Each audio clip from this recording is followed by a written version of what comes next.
ปัญหาคอร์รัปชันไม่ใช่เรื่องไกลตัวนะคะถ้าย้อนกลับไปประมาณ20 ปีที่แล้วปัญหาคอร์รัปชันก็อาจจะถูกมองว่าเป็นเรื่องส่วนตัวเป็นการติดสินบนเจ้าพนักงานในระดับปฏิบัติการแต่ทุกวันนี้ที่กำลังน่าห่วงอย่างมากก็คือการคอร์รัปชันหมายถึงการปล้นเงินภาษีของประชาชนและทำกันอย่างเป็นระบบไม่ใช่เฉพาะระดับในประเทศเท่านั้นนะคะเชื่อมโยงกันเป็นระบบในระดับโลกWe are fighting against the global economy of corruption with $1 trillion a year, which are being stolen, which are leaving country, going through offshore centers, cryptocurrency platforms. You may have a minister who is concluding a contract, a public contract with a company, but behind this company, you have the minister himself or herself. Thailand score at 33 out of 100. What does it mean for Thailand? วันนี้ The World Dialogue เราจะคุยกับประธานองค์กรเพื่อความโปร่งใสนานาชาติ Transparency International ที่ศึกษาเรื่องนี้มาโดยเฉพาะจะมาเล่าให้ฟังค่ะว่ากระบวนการเกิดคอร์รัปชันเกิดขึ้นอย่างไรแล้วเราทุกคนจะต้องทำอะไรเพื่อที่จะสร้างภูมิต้านทานและพยายามที่จะทำลายการคอร์รัปชันค่ะ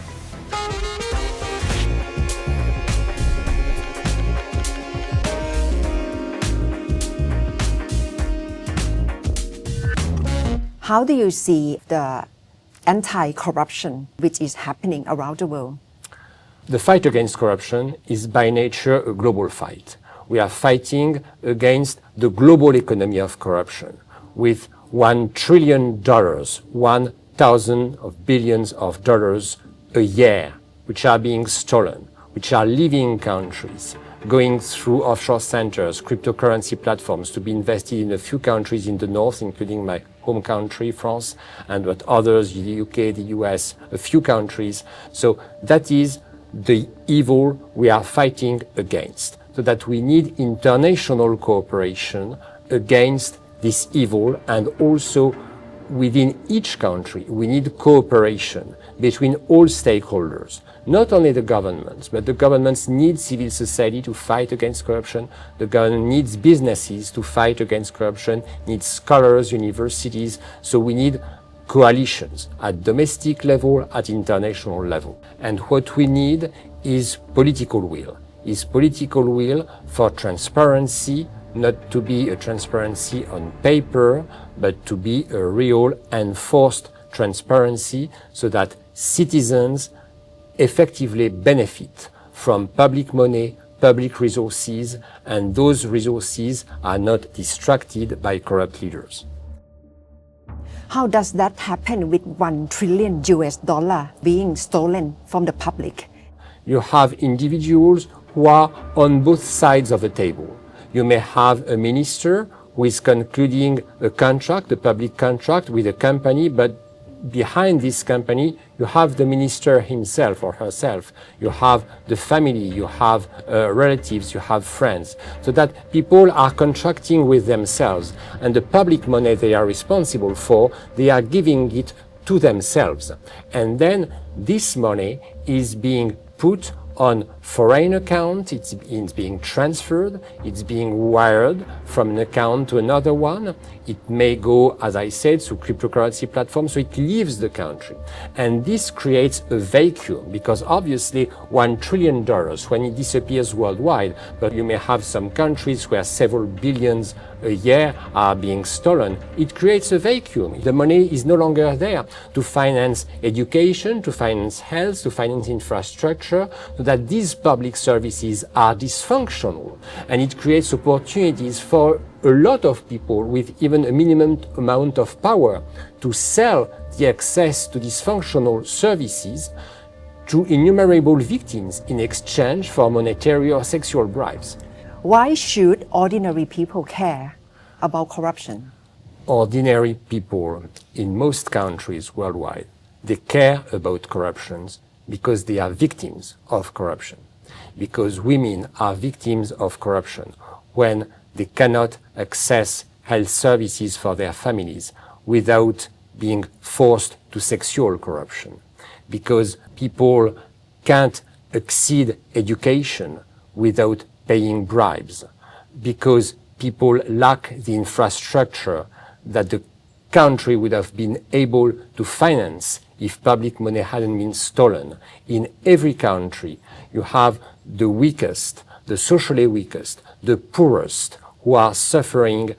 of corruption, and public at large, all the people are suffering of corruption when public resources are being distracted and stolen by leaders. That's all our work is about.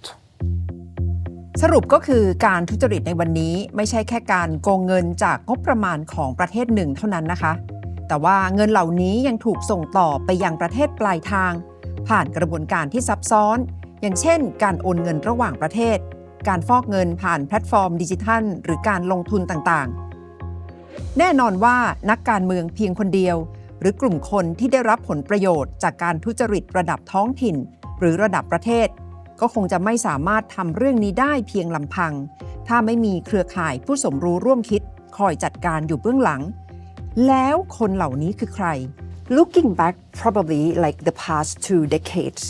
the symptom of corruption that we were talking about probably is more like individual cases of giving bribery to lower position of official but right now how could it become so systemic It has always been systemic. What has changed is that we've made progress in the way we are able to analyze it. With this global economy of corruption, with massive amounts of money that were leaving the countries, and it creates the vacuum that also causes this daily corruption that is taking place because the money is missing, so that you have an incredible power that is being given to corrupt individuals everywhere. You may have corrupt teachers who are selling grades or diplomas in exchange for sexual bribes. You may have physicians in hospitals who refuse to give access to health services if they are not bribed. So all that is linked. We need to have a comprehensive view of corruption with this link between the corruption that happens on the massive amounts of money and this daily corruption that is making innumerable victims worldwide. You also mentioned your concern in terms of seeing how the stolen money flow from global south to the global north.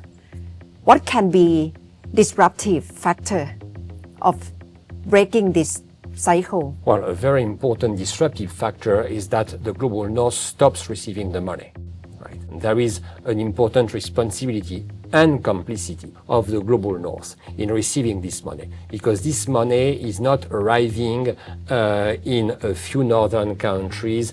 by miracle or by some magical operation. There are enablers. There are individuals and companies from the global north who are helping. There are lawyers, there are consultants, there are auditors, there are real estate agents, there are luxury car dealers, there are investment firms that are helping this money, and also currency platforms that are helping. So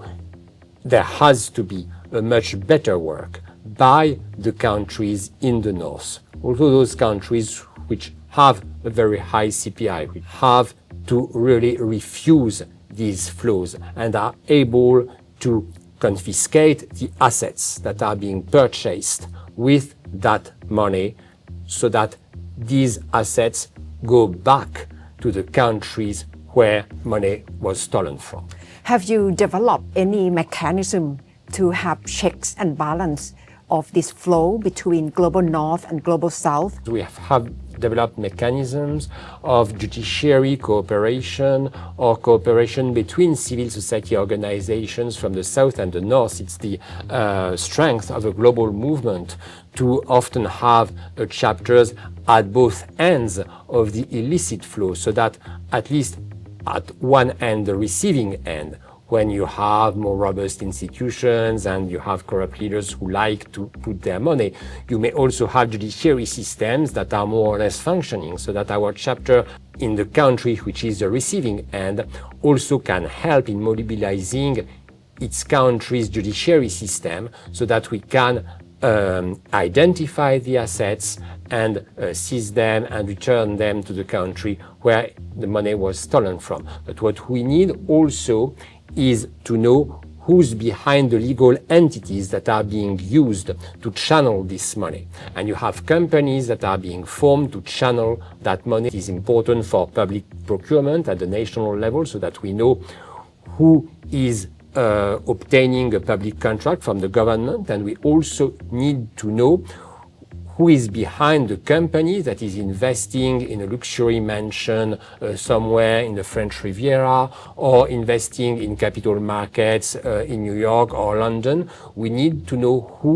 the beneficial owners are, and if these individuals are political leaders in other countries, there is a question mark and there is room for investigation. ข้ามมาที่ประเทศไทยค่ะ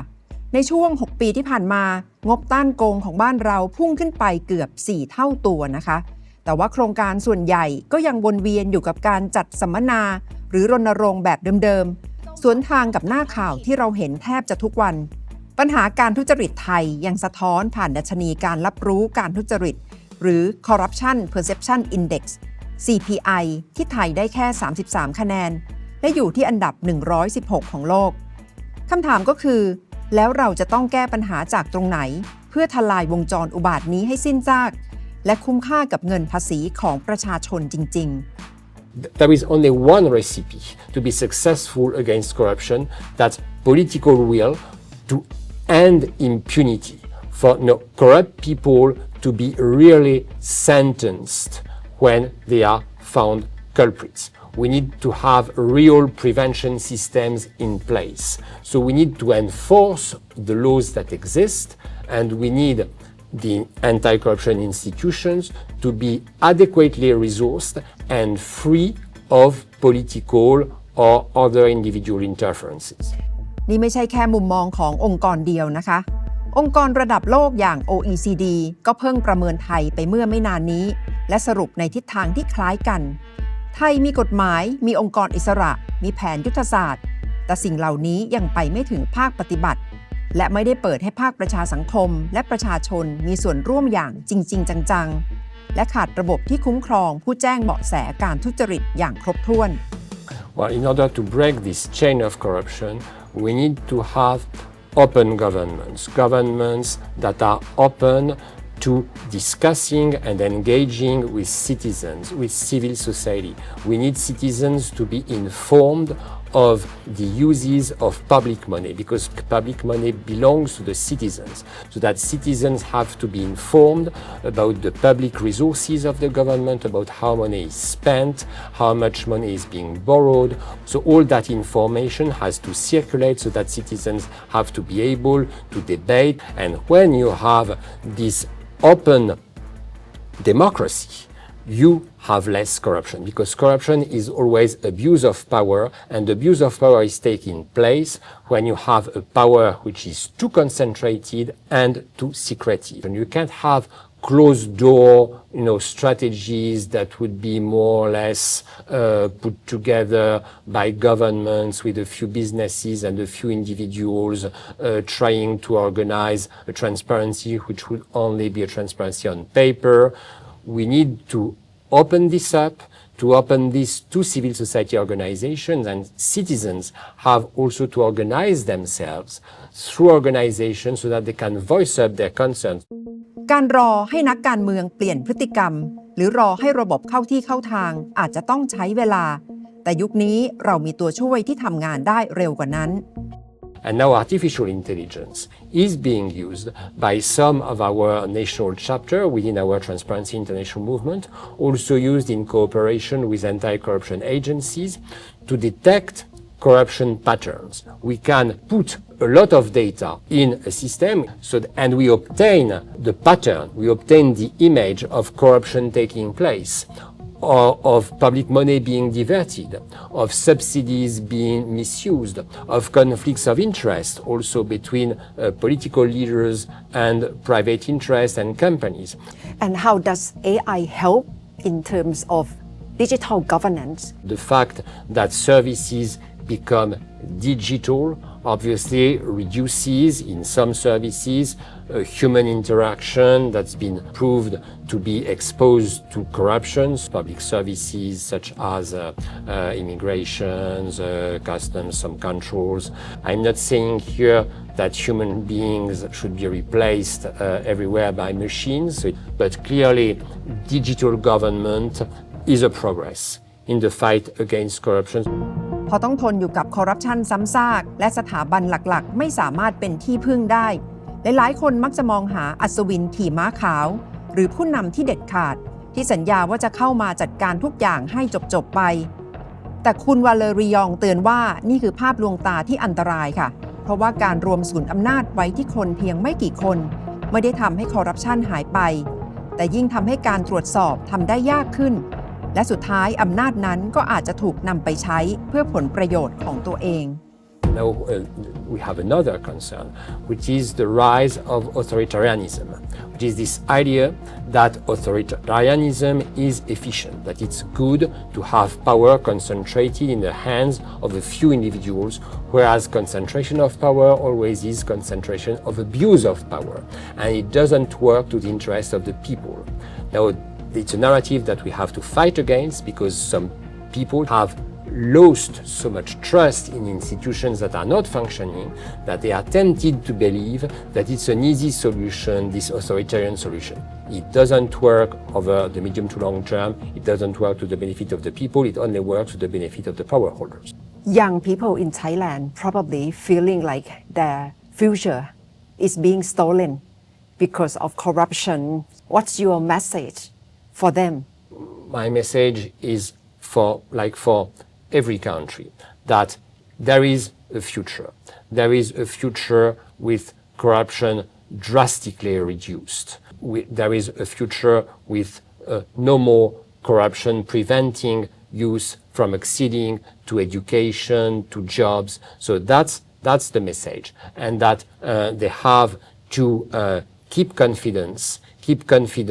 that yes, it is possible to change, it is possible to improve things, and it is possible to achieve a better form of democracy. บทสนทนานี้ชี้ให้เห็นว่าคอร์รัปชันไม่ได้เกิดขึ้นเพราะมีคนไม่ดีเพียงไม่กี่คนแต่มันเติบโตได้เมื่อข้อมูลถูกปิดเจ้าของผลประโยชน์ถูกซ่อนและคนทำผิดไม่ต้องรับโทษสำหรับประเทศไทยทางออกจึงไม่ใช่เพียงการเพิ่มงบรณรงค์หรือสร้างองค์กรขึ้นมาอีกแห่งแต่ต้องทำให้สัญญาของรัฐตรวจสอบได้เปิดเผยว่าใครคือเจ้าของตัวจริงคุ้มครองผู้แจ้งเบาะแสและทำให้ต้นทุนของการโกงสูงกว่าผลประโยชน์ที่จะได้รับคำถามสำคัญจึงไม่ใช่ว่าเรามีกฎหมายพอหรือยังแต่คือใครจะทำให้กฎหมายเหล่านั้นทำงานจริงนี่คือ The World Dialogue ค่ะ